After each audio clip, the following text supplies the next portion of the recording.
Alors, il s'est passé encore une dinguerie dans une ville, c'est Lyon, je crois. Voyons l'article. Ouais, c'est ça. Une tragédie s'est déroulée ce vendredi 14 février au soir, la Saint-Valentin, dans le 3e arrondissement de Lyon. Deux personnes ont perdu la vie aux alentours de 22h30, après avoir été violemment percutées par un véhicule, donc une Tesla.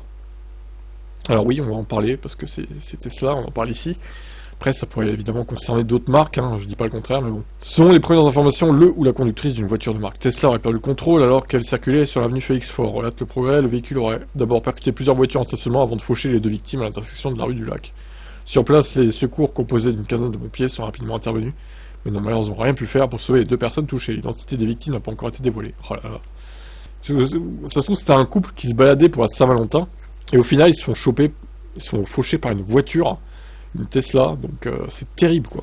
Quel destin ils ont eu ces gens encore. L'enquête devra déterminer si les victimes circulaient à pied ou à bord de deux roues. Une trottinette coupée en deux a été retrouvée au moment des faits, laissant planer le doute sur les circonstances exactes de l'accident. Alors c'est peut-être s'ils circulent en trottinette, bon, on peut pas nier que c'est peut-être eux qui ont fait une connerie aussi, je sais pas. Mais bon, s'ils étaient à pied...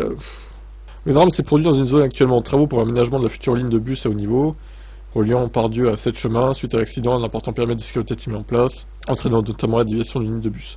Les causes exactes de l'accident restent à déterminer, l'enquête a été ouverte pour comprendre les circonstances qui ont conduit à ce drame. Ouais, bon alors est-ce que c'est encore un bug de la voiture, ou est-ce que c'est encore un bug du conducteur qui s'est trompé de pédale comme un débile? C'est ce qui peut arriver, visiblement c'est ce qui était arrivé au taxi G7 il y a 2 ans, là, en décembre 2022, je crois, de mémoire.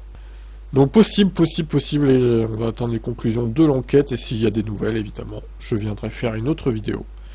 Et si vous avez des infos entre-temps, n'hésitez pas à poster un commentaire pour détailler ce qui s'est passé, si vous avez été témoin de quelque chose, ou si vous avez eu des infos supplémentaires. Allez, ciao.